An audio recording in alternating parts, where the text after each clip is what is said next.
kan Mongol belajar banyak nih dari agama Kristen, gue belajar dari agama Islam, gue belajar. Gue menemukan satu quote bahwa ikhlas itu adalah ilmu tertinggi dari semua agama. Mantap. Yesus juga ikhlas disalib, ya kan? Ini kita nggak ribut di agama, tapi Nabi Muhammad juga ikhlas dimaki orang, dihina orang, keturunannya dibunuh, dia ikhlas. Jadi Mongol langsung pikir, oh berarti Mongol ikhlas. Jadi Mongol setelah berpikir 9 Januari 2025 saya ke Pondok Bambu, saya ketemu orangnya. Dan kebetulan dia seiman sama Mongol, sama-sama Kristen. Mongol bilang sama beliau, Bu, saya putihkan hutangnya Ibu. Masya Allah, kamu ikhlaskan. Iya, Kamu karena kalau ikhlaskan. gua mikir terus Bang, lagi liburan di Jepang kepikir utang, lupa kita mau kemana. Gue ikhlasin, sampai hari ini gue ikhlas benar-benar. Nabung lagi Bang, semua nomor-nomor brand-brand yang biasanya setiap Sabtu ngirim Bang, ada barang baru masuk nih dari Paris, gue blok semua nomor itu, jadi gue bisa nabung. Ya. Kalau enggak ketemu mungkin, tiap minggu sama kakak Ivan. Mungkin yang harus kita yakini bahwa segala sesuatu yang pasti kita punya itu semua titipan Allah ya. Gak selamanya punya kita gitu. Walaupun sulit ya. Walaupun sulit. Kan awalnya 4 tahun juga Bang gue mikir ikhlas. Karena kan dari jadi ceritanya Mongol nih mau minta duit ke orangnya 2,5 M.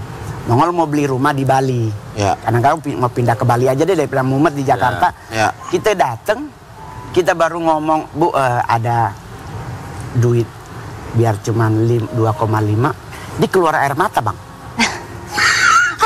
Lah gue kan langsung kenapa lucu sih Mongol? Mongol kenapa ceritanya lucu sih Mongol? Maksudnya kenapa dia yang nangis gitu? Kan ini sama kayak quote yang pernah gue posting ya, nih. Bener. Kemana aja sombong lo sekarang ya. Ketek-ketek udah ada 2 juta gak? Kalau ini begitu. Kalau ini belum apa-apa udah keluar air matanya. Tidak baru keluar deh. Karena kan niatnya mau beli rumah harga rumahnya tuh 2,1 Bang. Iya. 400 gua mau beli kursi tempat tidur. Gua baru ngomong, Bu ada. Dia nangis. Di keluar air mata gua langsung, apa dia menangis gitu. Terus lo gak tega? Gak tega, maksudnya dia udah keluar air mata Bang. Nih kita nangis. Nggak jadi dong Mongol ngomong. Gak jadi. Tapi enggak, maksudnya di dalam hati lu pada saat lu nagih, itu kan bagian dari uang lu sebenarnya kan? Maksudnya gini, kok lu nangis sih, lu nggak tega sama gue gitu. Maksudnya lu balikin. Enggak, gue cuma pikir, lah itu kan hak gue gitu. Cuman kan namanya gue Mongol stres ya Bang. Kacamatanya selalu di atas karena kan yang otak minus kan, bukan mata. Nah, gue kan mata silinder Bang. Yang minus kan memang di atas. Makanya ditaruh di sini. Iya, biar kita nggak ditegur. Jadi gue langsung ya udahlah, gue ikhlas, gue pulang rumah, aksesoris yang ada di box gue bongkar semua, mana yang tidak ada batunya gitu. Gue emasnya doang, gue bawa langsung ke tempat buat ngegade. Karena kepala udah kepengen banget ke Bali. Iya. Jadi sekarang Mongol tinggal di Bali? Udah tinggal di Bali. Betah?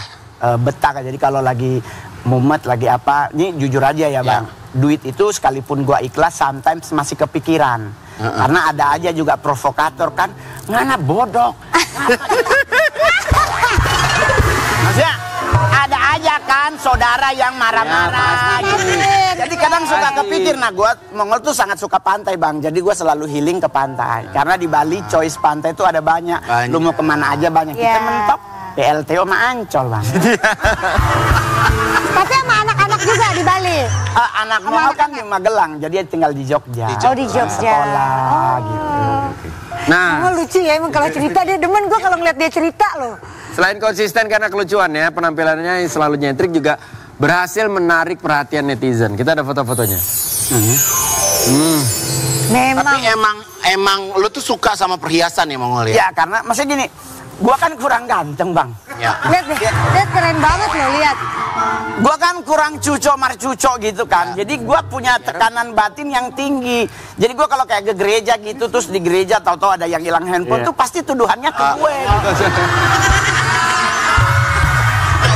Serius Bang.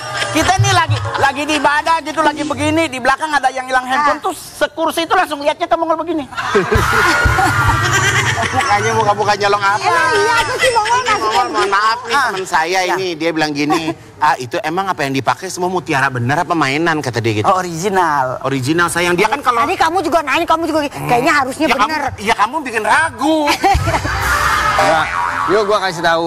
Ini semua perhiasan ini original. Nah, yang make KW. Ya, aku mau tanya ya. Ya. Ada orang yang suka pakai berlian. Ya. Ada orang yang suka pakai emas. Ya. Jarang orang yang suka pakai mutiara. Ya. Yang pernah kau baca, mutiara itu sebenarnya melambangkan kesedihan dan air mata. Benar. Kenapa Mongol pengennya pakai mutiara? Konsep kesedihan air mata itu kan hanya konon kabarnya, Bang. Ya. Tapi kalau kita belajar catatan sejarah, Ngeri. ya kan kekaisaran dinasti Qing itu adalah kekaisaran dari suku Manchuria. Dan semua kaisarnya itu menggunakan mutiara. Ya. Dari mahkota, nah dulu perempuan itu mutiara bukan buat aksesoris, Ya. buat bedak.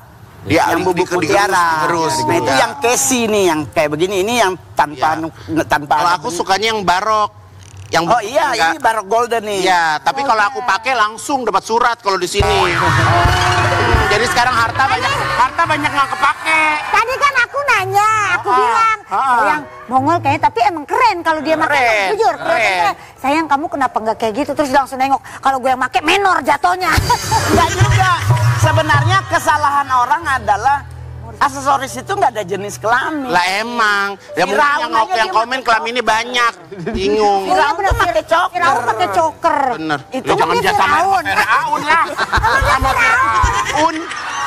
Kan aksesorisnya, Bang. Kelakuannya kita jangan contoh. Jangan. Kalau Mongol tuh kedua, karena kan saya trademarknya tuh stand up komedi termahal. Ya. Nah kalau kita manggung datangnya ala kadarnya, ionya Orang nggak percaya. Ini termahal dari mana sih? Tapi Mongol, oke, sorry ya, ini mungkin nggak ada di skrip ya. Ini bisa ini nggak di total. Kira-kira berapa harga perhiasan yang hari ini Mongol pakai? Ya paling 500 jutaan, Bang. Mutiara ya. Karena ini aja 8,5 juta segram. Ya. Ya kan, Mas. Dia mau Ya. dibacain tuh. Nggak apa-apa Ya kan? jadi nih ya. Keren, Zoom ya, zoom. Ya kan? Ini aja udah berapa, Bang? Ya. Ya kan? Mongol boleh nggak you lihat dari? Boleh. Ini Hati-hati hilang, Mol. putih, golden, pirus. Ya. Itu ini udah berapa? Ini kesi. Kesi aja sebutir kadang ada yang 15 juta, Bang. Sebutir tuh ya. Sebutir dong, itu Oke. karena dia original banget. Ya. Belum lagi, nggak usah. Nggak apa-apa. Nggak usah, ini leher aja. dong? Ini citrin, original, Citrin. no hidi. Tapi mata kita ke sono mulu. Ya kan? Iya. Ini virus 99 buah. Iya. Ya kan? Tasbih tertinggi. Tasbih, benar. Ya, itu 33, ini 99. Iya. Mutiara, Bang, semuanya. Belum ini, ya kan? Ini pakai tuh. Jadi 500 lah. 500 kali jalan ya, Ngol. Ya, tapi kalau percaya sih hanya Tuhan aja lebih dipercaya.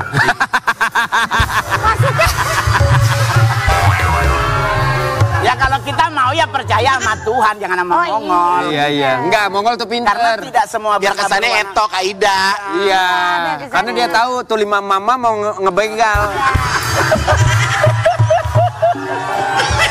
Tapi dia pantas aja ya pakai ya. Tapi Mongol ya, daripada kita cerita reka adegan ya, belum tentu orang ketawa ya. Iya, bener. Ada bahan nggak sih yang bisa di-share sama kita yang ini? Coba dong, Ngol, bahan pengen ketawa, Ngol. Mongol, ya dong. Ayo, Ngol. Materi stand up itu mahal nih, laki Bener. duduk begini. Bener. Ah, Masa laki duduk begini? daripada begini mendingan Ini begini. lu, Emang nggak boleh? laki normal tuh duduknya begini. Oh.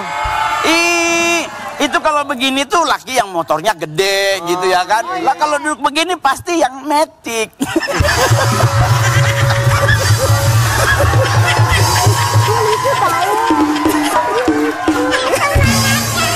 Pasti motornya metik. Ya. Berarti kalau cowok motor metik naiknya begini Bang Willy. Kan dia loh kalau cowok normal tuh Ya, begini, bener, Bang. motor gede. Iya. Ini Bang. iya.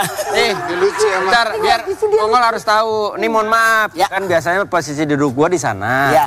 Nah, Ruben lagi umroh. Oh, oke. Gua gantiin Ruben. Ke bawah. Bawa ruhnya Ruben jadi di sini. Oh iya.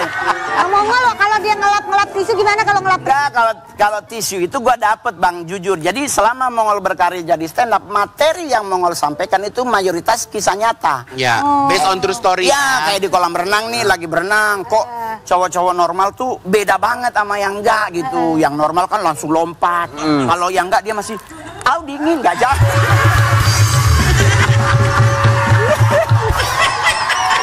Tapi, Gon, ada yang paling terakhir. Ya.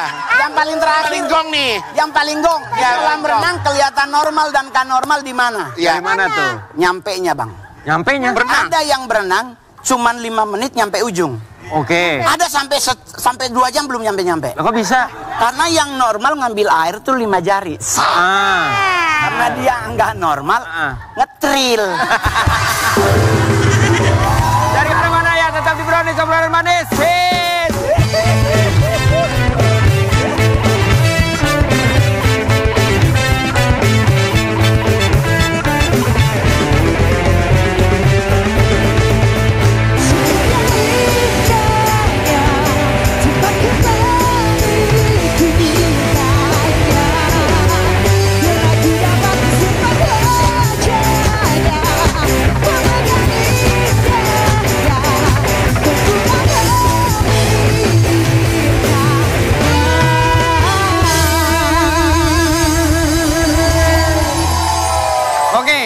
Sebelum ke bintang tamu selanjutnya nih, tadi ada pertanyaan belum terjawab. Yang paling mahal mutiara yang lu pernah beli di yang keberapa?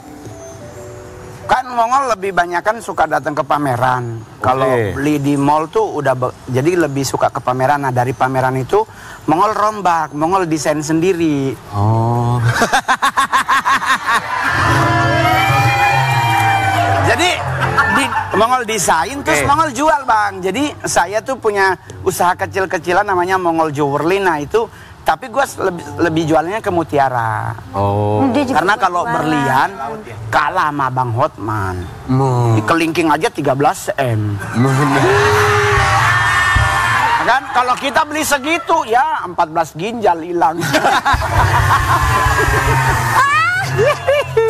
Oke, dari yang stres, sekarang kita menuju yang normal ya.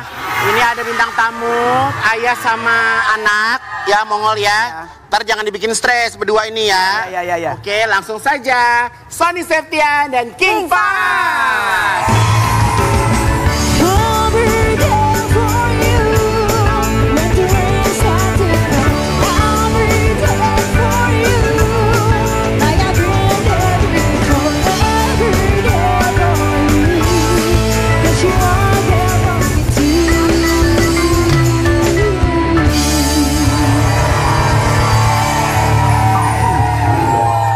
Nggak apa-apa ya di sini ya. Nggak apa-apa ya. Penumpang. Iya. Oke, ini memanfaatkan waktu luang. Sony ajak Fahd rutin ikut kajian. Ada tayangannya. Ini dia.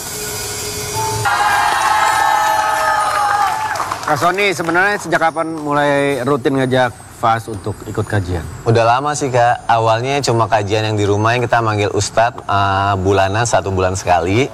Lama-lama sekarang mulai rutin hampir setiap hari dalam artian karena kan alhamdulillahnya aku sama Abang Fahd selalu berusaha 5 waktunya itu kalau mau sholat ke masjid. Kalau aku lagi ada di rumah gitu. Nah setiap subuh, Sabtu dan Minggu itu pasti ada guru-guru gitu. Suka ada kajian di masjid-masjid. Nah itu aku nggak bolehin dia pulang sampai nanti selesai kajian. Dia dengerin, nanti abis itu aku tanya materinya apa aja gitu. Oh jadi dibahas lagi ya kayak dibahas tadi di mobil dibahas lagi supaya dia nyampe nyantol gitu ya. Betul. Nah biasanya kajian yang diikutin itu temanya apa aja? Apa yang cari tema-tema yang relate sama Fahd atau umum aja gitu Fahd bisa ikut? Umum. Kadang-kadang materinya berubah-ubah. Soalnya Fahd ini juga lagi tahap belajar untuk menghafal Quran ya. Iya. Jadi kemarin yang bikin momen tuh jadi terharu dan seru sebenarnya kehadiran Fahd di acara Heart to Heart itu nggak ada list. Fahd tuh nanya gitu ya kan. Karena kan kemarin tuh kehadiran Habib Umar itu kan waktunya sangat pendek ya gitu. Jadi orang yang bertanya itu yang sudah mengirimkan pertanyaannya terlebih dahulu. Nah terus spontan mamanya chat, Fahd mau nanya. Aku pikir wah bagus juga gitu dan ternyata Fahd tuh ada duduknya pas di belakang aku gitu.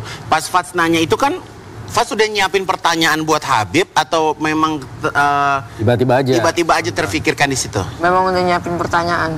Masya Allah. Tapi pas kemarin habis ketemu Habib Umar, Fahd gimana rasanya? Seneng aja kan awalnya waktu beberapa tahun lalu kan Habib Umar sempat datang ke Indonesia. Fahd masih kecil ya? Masih kecil.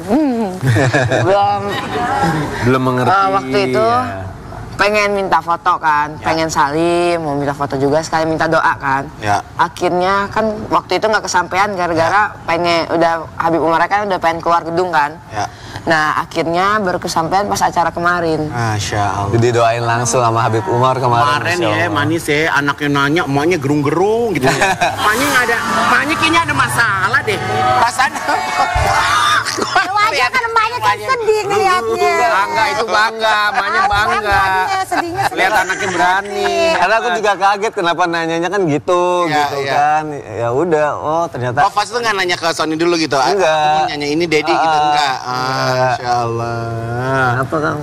Momen kajian yang paling berkesan buat Fats pernah diajak sama Dedi kemana? Yang kemarin. Habib Umar ya? Iya yang kemarin, karena memang pengen banget ketemu Habib Umar kan. Ya. Doain juga ya. Doain juga. Dan kemarin juga kajiannya duduk di kursi ya. Tahu nggak Fats kenapa? Kenapa emang? Karena Kaigun nggak bisa duduk di lantai.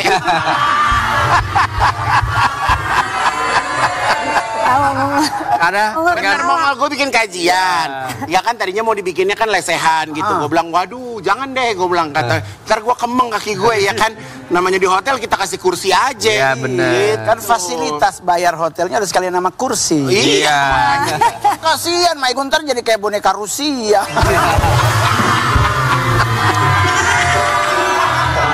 Kita juga ada tayangan ya. Ini tayangan seru banget nih, coba kita lihat ya.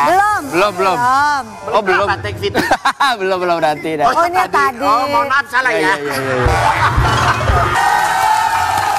Jadi ini Fats, ini netizen tuh salah fokus dengan perubahan suara King Fats. Pas itu kan suaranya masih kayak tinggi ya, kayak Om Judika.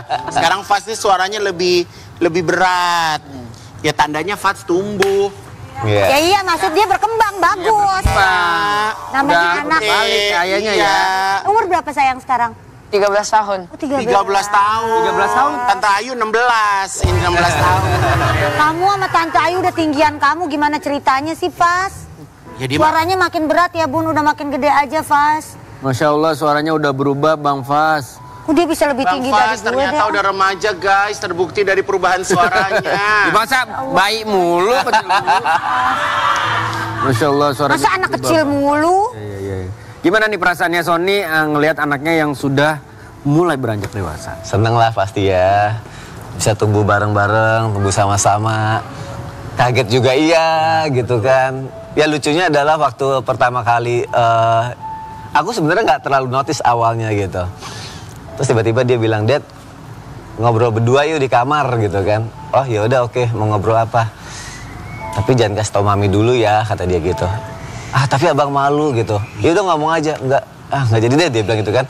Akhirnya untuk cairin suasana, di situ kan ada bola basket, aku ambil bola basket, aku dribble, aku passing ke dia. Ngomong apa? Gitu bilang. Oh terus dia mulai lunak tuh. Iya. Masa di kaki abang ada bulu kaki sekarang? Kayak gitu dia udah bilang. Terus ada lagi kayak gitu-gitu dia cerita gitu. Oh iya. Tapi abang udah lebih dari itu atau abang ngerasa yang lain? Oh ini nih. Terus dia passing bolanya lagi, dia mau ngobrol lagi. Ini kayaknya ada jakun deh. Terus aku bilang semua laki-laki ada kayak gitu. Enggak, tandanya kalau udah dewasa mulai ada ini, kata dia cerita gitu. Apalagi aku bilang. Masih sebatas itu aja sih, dia bilang. Sebatas itu aja beneran. Iya gitu. Jadi Fats heran ya kok ada berubah gitu, makin tinggi, ada bulu kaki gitu ya? Iya. Ya ampun, lucu banget. Om Igun malah bingung sayang, waktu kecil pas dibuka. Kamu? Semuanya. Kamu wajar sayang, pas dibuka ada bulu kaki Om Igun. Om Igun pas dibuka ada bulu babi. Di laut kali ya gue. Di laut itu mah, di laut. Takut. Di laut. Nah, dengan suara yang udah makin bagus, Pas kepikiran nggak untuk menjadi seorang penyanyi? Iya, pengen banget jadi penyanyi. Oh, emang pengen Fas jadi penyanyi? Pengen banget. Oke. Terus pas kemarin ada konser, kalau kakek apa manggilnya? Abah. Pas kemarin konsernya Abah, Fat seneng nggak? Seneng banget lah ngeliat Dedi nyanyi. Yelah, Dedi nyanyi. Jadi kemarin itu Manis baru aja dibuat konser tribute to Rafiq ya. Ada yang diundang terus nggak datang juga kan ya? Sabar. Oh iya kan, astagfirullahaladzim. Parah, lu parah. Bukannya mau datang. Itu hari Selasa ya? Hari apa sih? Hari Pokoknya Selasa. Iya, hari Selasa soalnya kalau di Trans aku ada meeting sama Pak Cete. Main aman jawabannya. Tapi Pak, ini mewakili virus ya gitu. Gimana akhirnya bisa ada konser tribute to Abah?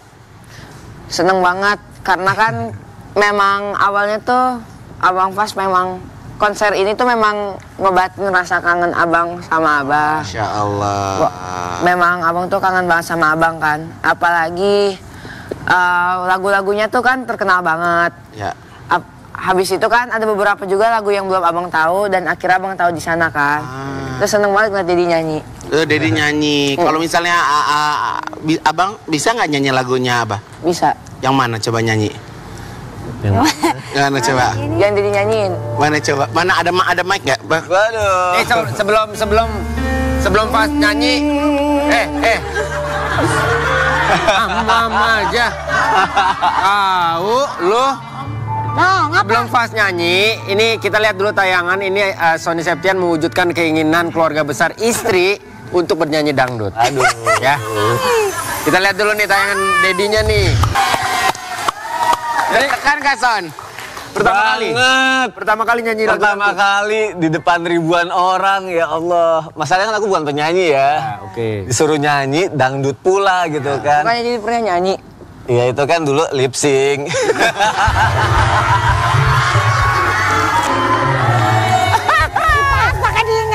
Pakai diomongin. Oke. Persiapannya berapa lama tuh Son? 1 bulan tiap hari aku nyanyi terus lagu itu. Padahal cuma 1 lagu. Ya. Enggak, 1 bulan. Padahal cuma 1 lagu tapi nyanyiin lagu itu mulu sampai orang bosan. Udah gitu aku pelajarin gerakannya begini. Salah mulu lagi kan. Aduh gimana ya? Ya udah deh akhirnya pas sudah mau tampil udah deh suara pas-pasan yang penting gaya pol-polan aja. Jadi kemarin tuh ada siapa aja penyanyi yang ikutan? Banyak, ada Kakak Sleng, ya. ada Nasar, ya. ada Haji Roma Irama, ada Kang Sule, Bu Nevi Sukaisi, Mansur S, sebanyak lagi deh. Oke, kita bisa mulai bernyanyi? Belum? Halo? Ketagihan nggak? Setelah nyoba sekali di depan ribuan orang, ketagihan nggak nyanyi lagu dangdut? Konser? Lagu dangdutnya sih ya dikit ya, tapi pas nyanyinya jadi kayak, oh enak juga ya nyanyi ya gitu. Apalagi pas orang hafal lagunya diginiin pada nyanyi tuh rasanya, adrenalin tuh seneng banget. Gitu. Kalau penyanyi tuh ada 2, begini, antara ngajak nyanyi, kadang suka nggak nyampe. Aku nggak pernah begitu. Ya udah, ada. Iya. Sio, sekarang Sio. Iya. Sio dong, Sio. Pas nyanyi. Pas. Berdua aja, berdua. Aduh. Sama Kak Sony, nyanyi ayo. Ini nggak ada di briefing. Lirikan. Abang dulu aja. Lihat Dedi aja. Abang dulu. Ayo Dedi aja. Lirikan matamu menarik hati, senyumanmu manis sekali, sehingga membuat aku tergoda. Sebenarnya aku sekali mendekatimu, menaruh kasih, namun sayang belum rasanya. Biar ku cari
Oke, sekarang kita kedatangan aktor yang mengalami kendala hidup namun tetap tegar menjalaninya. Kita sambut ini dia Ali Zainal.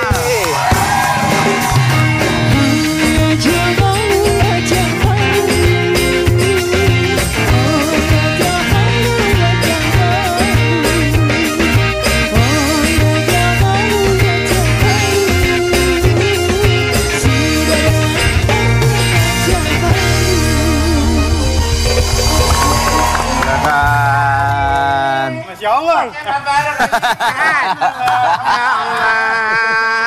Kalau melihat di Ya, Fadal.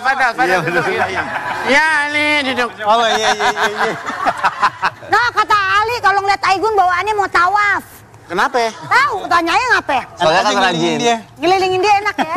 Ini temen gue model dari zaman model. dulu. 96 kita cover boy, kenapa lo kemana lo tahun 96? Gua mah baru berapa tahun? 4 tahun. Gak usah. Udah ada Ali di sini dan udah ada Oncom di sini. Kita Ali Oncom. ada artikel buat Bang Ali nih yang kita mau tanyain. Ya. Artikelnya Ali Ali Zainal Zainal menemani masa-masa sakit istrinya yang baru saja terkena penyakit stroke.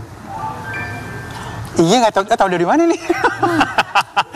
Gue kaget banget. Gue juga tadi pas di belakang dikasih tahu temanya ini kaget juga gue. Tahu dari mana? Pasan gue nggak ngasih tahu gitu. Sama sekali nggak cerita sebenarnya. Iya sih, tapi alhamdulillah udah recovery saat ini. Makanya aku sempat pengen nelpon Sony juga waktu itu. Ya. Cuman aku bener-bener 13 hari yang mencekam loh gitu kan. Jadi pas kayak separuh diri gue hilang gitu pas tahu dia kena itu gitu. Nah terus pas kita ini ekstrim sih menurut gue. Jadi kita udah datang ke rumah sakit suruh pulang, dibilangnya fine gitu, semua bagus, terus kita kayak internis apa segala macam fine bagus. Tiba-tiba di hari itu tuh gue udah bilang ini harus stay. Gue bilang kalau nggak stay gue nggak tahu gimana. Gue udah feeling gue harus bawa dari rumah, gue udah bawa tas segala macem. Terus pas sampai sana pun masih dibilang ini nggak gitu, nggak sakit itu, gitu. Udah, aku tinggal di sini aja. Aku bilang ini harus ada dapat penanganan perawatan ya. Dan enggak, tenang aja Pak Ali, ini nggak bukan ke situ kok arahnya.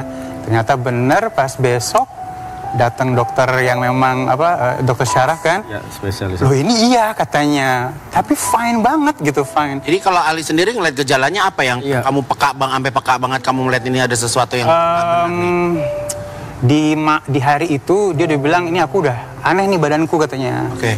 Kepalaku sini udah sakit, terus ini aku udah slow respon kata dia, udah slow respon, tanganku juga sebelah kanan itu udah slow respon. Aku masih bilang karena aku berdasarkan dokter, coba deh you punya masalah apa ngomong, aku bilang gitu kan, kita kan support kan. Gak ada, aku gak ada masalah apa-apa, semua fine-fine aja gini. Terus you punya di dalam deep you ada yang masalah nggak? Cerita aja, sebetulnya itu jadi satu. Enggak. Wah, aku bingung kita kan udah akhirnya sampai nelpon guru-guru kita, alim ulama gitu kan. Guru, bini gue kenapa gitu kan. Akhirnya udah bawa aja. Akhirnya pas di sana alhamdulillah ketahuannya pas udah di rumah sakit akhirnya. Jadi setelah 3 hari disuruh pulang, datang suruh pulang fine, sampai hari terakhir kita ke sana suruh pulang. Itu bingung kita sakit apa. CT scan aman, semua aman, darah ke otak aman, semua aman. Nah pas hari ketiga dibilang banyak doa ya katanya gitu kan. Wah lemas gue bilang. Kayak apa? Gue sempet nengok ke atas, gue bilang ya Allah gue gak siap nih hujan ini gitu. Ini berat nih buat gue gitu kan. Dan semua keluarga gak ada yang tahu, cuman gue. Akhirnya anak gue bilang udah bah kita hadapin aja bareng-bareng. Udah hari dijaga selama 13 hari. Dokter berharap nggak sampai lebih kan, sampai bahaya. Alhamdulillah itu akhirnya ketolong di situ. Dan sekarang udah alhamdulillah kuasa Allah berkat dimanapun maulid gue minta doa. Jadi gue nge-MC maulid, gue minta doa sama jamaah, gue bilang karena cuman doa yang bisa nolong, nggak bisa apa-apa lagi. Kalau obat kan cuman perantara. Dimanapun gue maulid di kampung segala macam, gue ambil semua job gue di kampung-kampung. Gue nggak minta uang, gue minta doa. Gue minta didoain istri gue kembali sempurna, itu aja. Dan alhamdulillah nih udah bulan kedua, 2 bulan kedua, dan udah kembali jalan. Masya Allah. Udah kembali bicara, bicaranya udah normally, udah walaupun masih nyeret dikit ya, tapi dan sekarang dia udah mulai ikut teman-temannya, udah ikutan arisan, gue titipan teman-temannya support ya, karena support system tuh penting banget dari mulai teman sama family. Dan alhamdulillah di situ gue percaya banget bahwa kekuatan doa tuh luar biasa banget.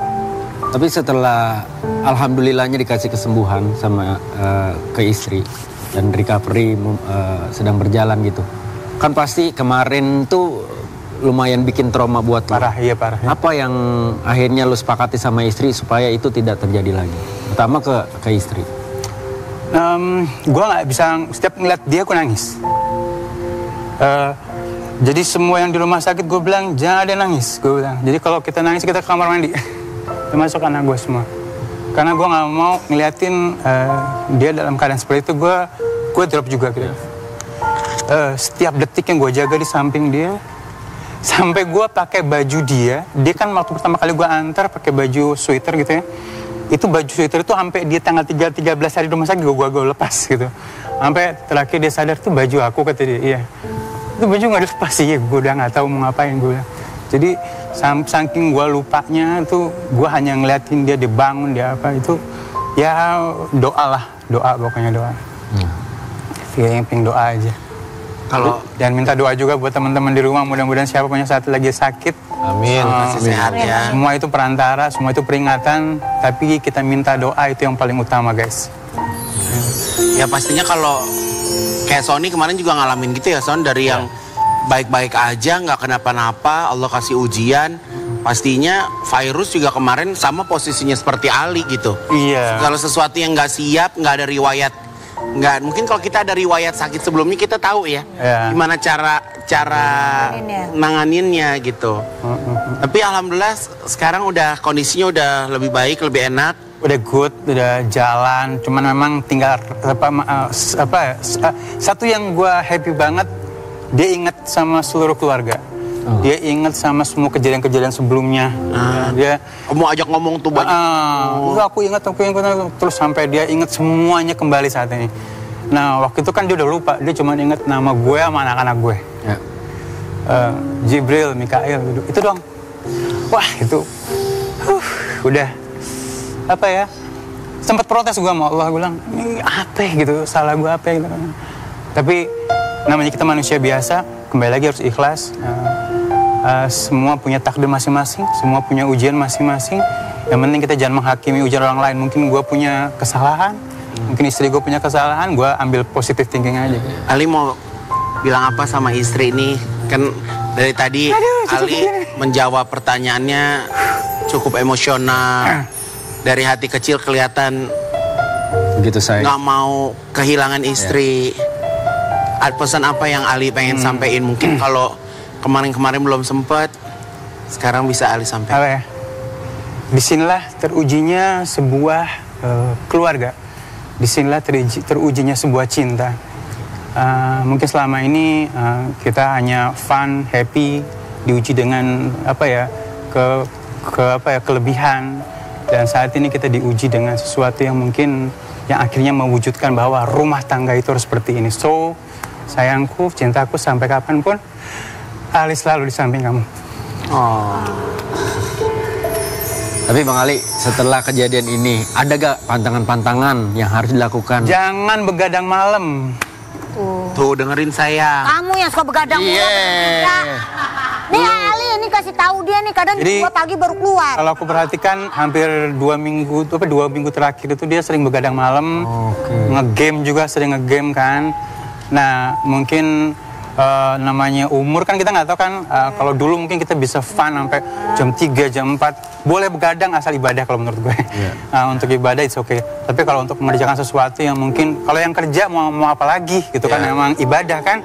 Nah tapi kalau misalnya begadang untuk sesuatu yang memang wasting time, kasihan badannya. Jadi sekarang satu rumah juga berusaha untuk hidup sehat ya.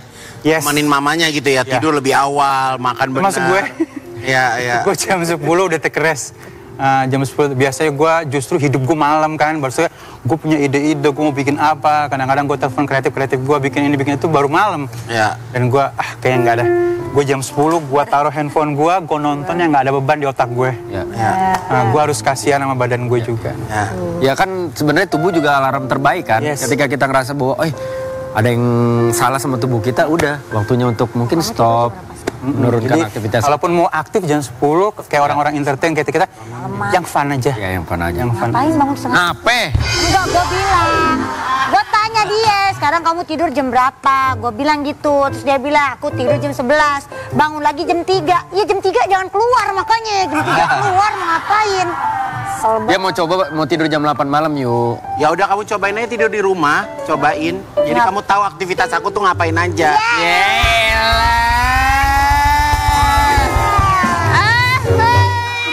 Listrik. Bisa aja. Oke. Kenceng banget sayang. Ali Zainal mengaku pernah mengalami kendala hal mistis pada saat menjadi host di salah satu acara mistis. Cuma horor nih. Tiba-tiba horor. Cuma horor. Pindah. Namanya Jumat Serambi. Jadi itu ceritanya gimana, Li? Program kita, program itu ya, program itu. Dia lupa. Nah, waktu itu tuh kita tuh jadi seluruh peserta kerasukan satu itu dia terus gitu. Pindah kemari, baru uji nyali, kena lagi, uji nyali, kena lagi. Aku liatin apa sih yang dibutuhin gitu kan.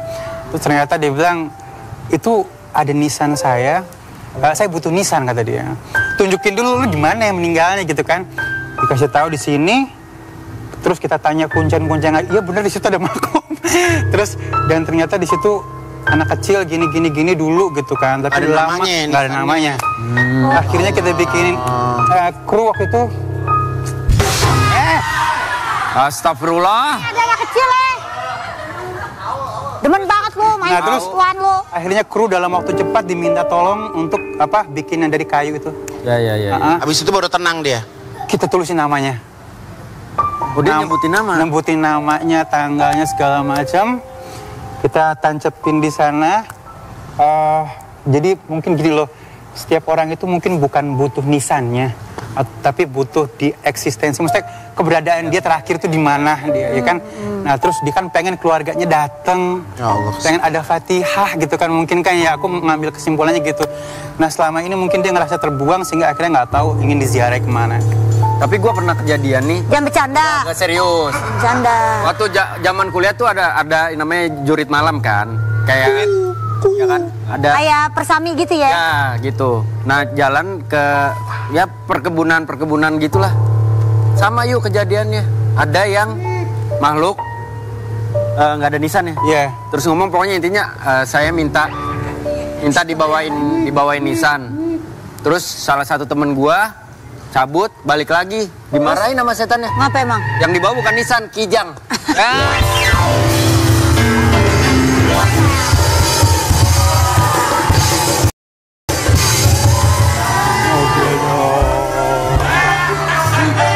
Lucu sih.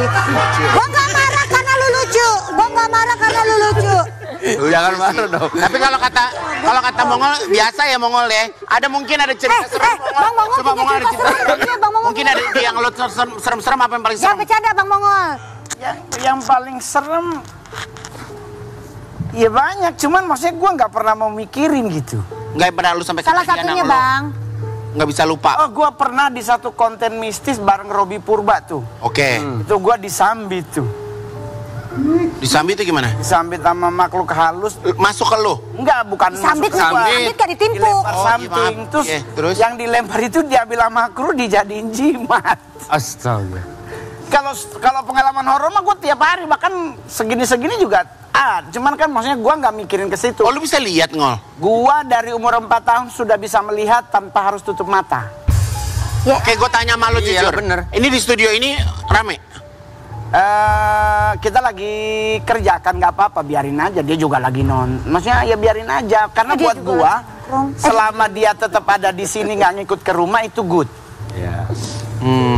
Ya kan, itulah yang kenapa gua selalu bilang ke teman-teman tuh rajinlah kalau agama Islam tuh Al-Fatihah, cari waktu seminggu sekali tadarusan, yang agama Kristen rajin baca Alkitab. Karena makhluk halus itu tidak terlihat. Ya. Bahkan tidak semua indigo bisa melihat karena kadang ada cuma dalam bentuk bayangan doang. Benar. Gitu. Oke, Wendy, ayo kita kesini dulu bentar. Kemana sih? Ini orang udah susah-susah bikin. Takutnya nanti ke log report. Ya, log Oh, reportnya. log report. Ya. Udah dapat gambarnya? Teman-teman udah dapat gambarnya? Jangan kemana-mana, tetap di Brownies. Nah, sebelum kita closing, kita mau ngucapin selamat ulang tahun untuk Ibu Anita Tanjung. Selamat ulang tahun Ibu. Pokoknya kalau Ibu nggak nonton harus nyampein ya ke Ibu kalau kita ngucapin ya. Oke, Ibu HBD, Ibu, I love you so much, bahagia selalu. Teman-teman terima kasih banyak sudah hadir. Wendy, selamat jalan. Hati-hati buat besok liburan. Ya, insya Allah. Selamat jalan, jangan selamat jalan ini. Sehat, orang sehat, nih. Wendy. Iya. Oke. Oke. Iya, amin ya Allah. Dah. Bye-bye.